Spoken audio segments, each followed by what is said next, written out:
Silver is currently on a trajectory that is defying every traditional rule in the book, and the world's largest exchange is starting to lose its grip. If you've been following the markets lately, you know that January 2026 has become a turning point.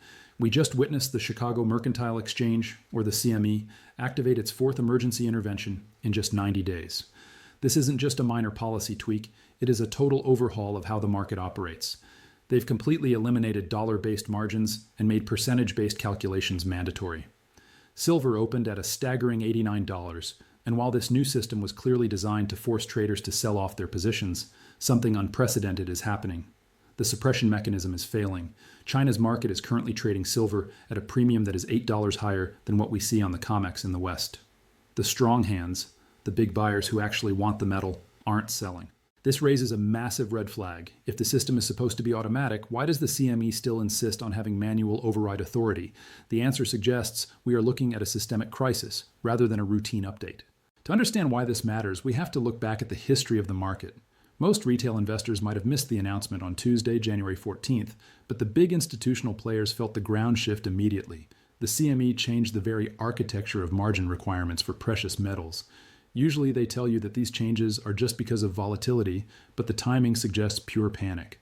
Gold had just hit an all-time high of over $4,500, and silver had gained 20% in the first 2 weeks of 2026 alone. Under the old rules, if you wanted to hold a silver contract, you had to put up a fixed amount of cash, say $15,000, as collateral. It didn't matter if the price was high or low, that number stayed the same. But the new system is tied to notional value. This means as the price of silver goes up, the amount of cash you are forced to deposit as collateral goes up automatically in real time. There is no warning. If the price jumps, your requirement jumps. This creates a mathematical trap. Imagine holding a contract worth $435,000. Under the new 9% rule, you need nearly $40,000 in cash just to keep that position open. If silver jumps to $100, you suddenly need another $6,000 in cash immediately. Here's the catch. Even though your silver is worth more on paper, you can't use those unrealized profits to cover the new margin. You have to bring in fresh cash from outside. For big firms managing hundreds of contracts, this becomes a nightmare. They often don't have that much idle cash sitting around, so they are forced to liquidate and sell. This selling pressure is exactly what the CME wants because it usually drives the price down. It worked in September, November, and December of 2025. But in January 2026, the pattern broke. Even after the announcement, silver didn't collapse. It dipped slightly and then opened even higher the next day. The market is beginning to ignore the exchange's breaks. What we are witnessing is the degradation of control.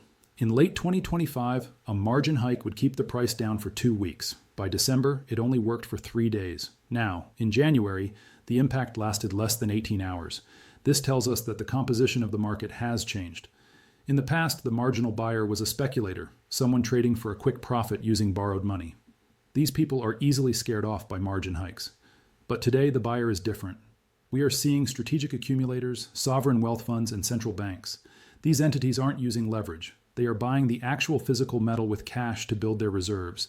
They don't care about the CME's margin rules because they aren't trading on margin. They are taking the metal and moving it out of the system. This shift is most visible when you look at the disconnect between the West and the East.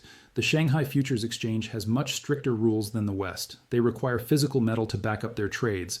Because of this, Chinese buyers are willing to pay a much higher price to ensure they actually get the silver. While paper silver is being traded back and forth in Chicago and New York, the physical silver is physically moving from west to east. COMEX silver stocks have dropped by over 40% recently, while Shanghai stocks are rising. The metal isn't disappearing, it's just relocating to places where it is treated as a strategic asset rather than a paper bet. The CME's new percentage-based system is an attempt to build price resistance directly into the market's software. By making it more expensive to hold silver as the price rises, they are trying to create an artificial ceiling. However, you cannot control geography with a margin hike. If the price is $87 in Chicago but the physical metal is being bought for $95 in Shanghai, the paper price in Chicago eventually becomes irrelevant. This leads us to a dangerous point for the global financial system, the price discovery phase. When the tools used to manage a market stop working, the market enters unexplored territory. Technical analysis and old charts become useless because the rules of the game have changed. We are now seeing the gap between the paper price and the physical reality widen to a point that can no longer be ignored. In the retail market, dealers are charging massive premiums over the official spot price. This is a signal that the physical supply is tightening while the paper market is being artificially suppressed. For anyone making big financial decisions, the lesson is clear. Don't just look at the ticker on your screen. Look at the premiums, look at the warehouse levels, and look at the delivery timelines. The CME has admitted they can change the rules whenever they want, but they can't print more silver. The question for the rest of 2026 isn't whether the CME will intervene again. They almost certainly will.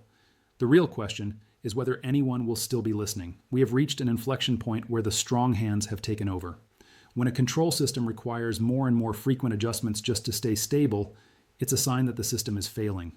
We are moving from a world of financialized paper claims to a world of physical, strategic assets. This transition is messy, it's volatile, and it's happening right now. As the CME loses its grip, the true value of silver is finally starting to break free from the mechanisms that held it down for decades. I have ensured this version remains reusable by avoiding dated references that would make it obsolete quickly, while keeping the core narrative about the CME and the silver market's shift to the east.